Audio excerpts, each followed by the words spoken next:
हमारे माननीय मुख्यमंत्री उन्हें मैं आमंत्रित करते हुए इस सभा का संबोधन करूंगी।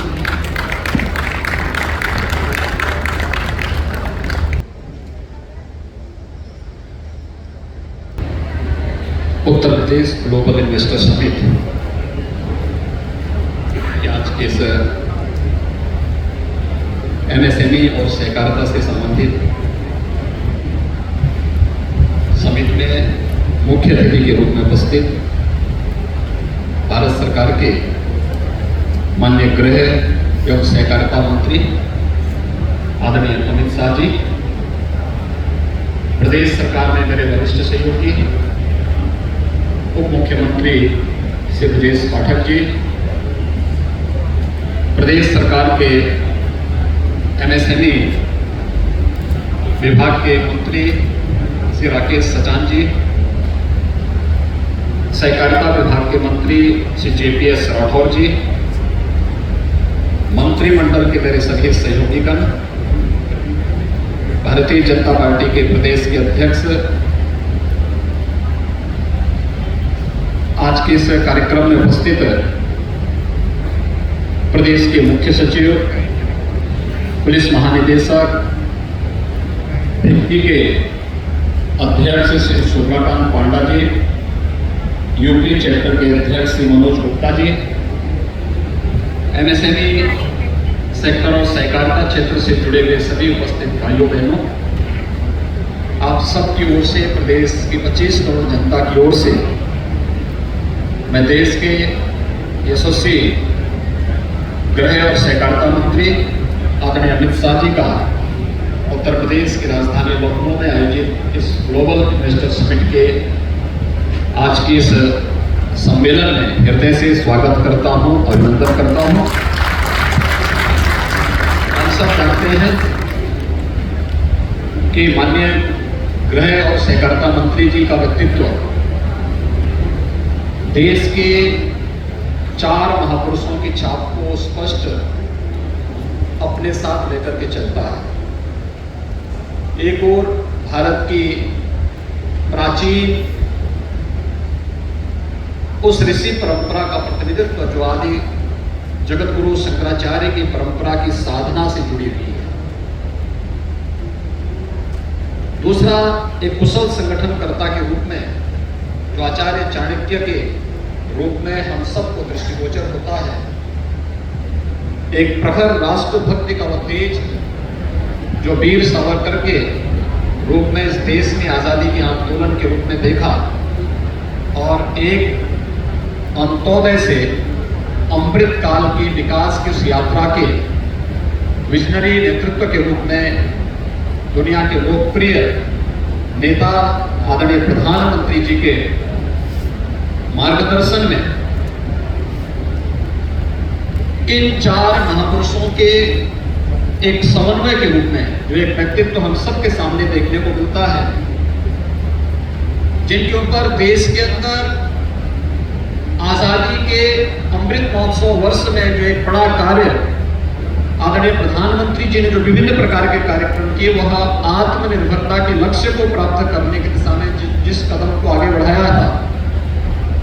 उसमें सहकारिता की अपनी एक बड़ी भूमिका है। और सहकारिता जैसे मंत्रालय का नेतृत्व किन हाथों में दिया जाना चाहिए, यह कोई नाम सामने आया था तो आज के गृह मंत्री और सहकारिता मंत्री आदरणीय श्री अमित शाह जी का नाम आया था। आज उनका मार्गदर्शन हम सबको प्राप्त होने जा रहा है। इस अवसर पर उनका हृदय से प्रदेशवासियों की ओर से स्वागत और अभिनंदन करता हूं। मित्रों, हम सब जानते हैं उत्तर प्रदेश सूक्ष्म लघु मध्यम उद्यम का देश का सबसे बड़ा आधार रखता है। लगभग 96 लाख एमएसएमई यूनिट हमारे पास प्रदेश के अंदर मौजूद है, लेकिन ये सभी एमएसएमई यूनिट 2017 के पहले प्रायः थी, उपेक्षित थी, दम तोड़ रही थी। लोग इसे बंद करके प्लान की ओर जा रहे थे। मुझे याद है कि जब 2016 में भारतीय जनता पार्टी ने उत्तर प्रदेश विधानसभा चुनाव के पूर्व अपना लोक कल्याण संकल्प पत्र जनता के लिए तैयार किया था, उस लोक कल्याण संकल्प पत्र में आदरणीय प्रधानमंत्री जी उत्तर प्रदेश के प्रभारी के रूप में आज के माननीय गृह और सहकारिता मंत्री से अमित शाह जी ने एक लाइन उसमें डलवाई थी कि उत्तर प्रदेश की पहचान जिन कारणों से है उनमें से एक महत्वपूर्ण कारण यहाँ की परंपरागत उद्यमी है। इस परंपरागत प्रदेश में सरकार बनने पर हम विशेष कार्य योजना बनाएंगे और विशेष कार्य योजना जब 2017 में प्रदेश में भारतीय जनता पार्टी नेतृत्व की सरकार बनी तो उसी परंपरागत उद्यम को जो सूक्ष्म लघु मध्यम उद्यम का 96 लाख से अधिक यूनिट उत्तर प्रदेश के अंदर है, इसे प्रोत्साहित करने के लिए जिस एक योजना को सरकार प्रदेश के अंदर लेके आई थी, डबल इंजन सरकार लेकर के आई थी, वही आज वन डिस्ट्रिक्ट वन प्रोडक्ट के रूप में आत्मनिर्भर भारत की वो आधारशिला बनी है, जो आदरणीय प्रधानमंत्री जी के मार्गदर्शन और उनकी प्रेरणा से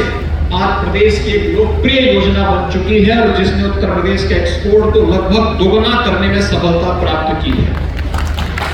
मुझे याद है कोरोना कालखंड में बड़े पैमाने पर प्रदेश में कामगार और श्रमिक आ रहे थे और कामगार और श्रमिक के बारे में हर व्यक्ति चिंतित था कि वास्तव में एक तरफ कोरोना महामारी और दूसरी तरफ 40 लाख कामगार और श्रमिक कहां जाएंगे। उत्तर प्रदेश जैसे राज्य की क्या स्थिति होगी। उन स्थितियों में उत्तर प्रदेश की एमएसएमई यूनिट में काम करने वाले और उसके जो संचालक हैं, उस समय लोग भारती जैसी संस्थाओं ने, आईआईए जैसी संस्थाओं ने आगे आकर के जब सरकार के साथ और संगठन के साथ मिलकर के कार्य करना प्रारंभ किया, परिणाम हम सबके सामने था कि 40 लाख लोग उत्तर प्रदेश में आए। उनकी स्किल मैपिंग उत्तर प्रदेश में घुसते ही कर दी जाती थी और किसी न किसी एमएसएमई यूनिट में उन्हें हम लोग अनुरोध करते थे, अपील करते थे कि इन्हें भी 1 या 2 हर यूनिट अपने साथ जोड़ देगा तो उत्तर प्रदेश में 40 से 50 लाख लोगों को या 1 करोड़ लोगों को हम आसानी से अपने यहाँ जोड़ करके उन्हें उनके रोजगार से जोड़ सकते हैं। और कोरोना कालखंड में एक विशाल नेटवर्क को हम लोगों ने प्रदेश के अंदर, इस विशाल जो मैन पावर थी जो उन प्रदेशों से प्लान कर रही थी जहां वे कई दशकों से काम कर रहे थे, उत्तर प्रदेश में ही उन्हें कार्य करने को मिला और उत्तर प्रदेश ने एमएसएमई के माध्यम से उन्हें रोजगार भी उपलब्ध करवाने का कार्य किया। आज उत्तर प्रदेश का एमएसएमई का जो क्लस्टर है अलग अलग क्षेत्रों में, बेहतर कानून व्यवस्था, एमएसएमई का एक बेहतरीन बेस,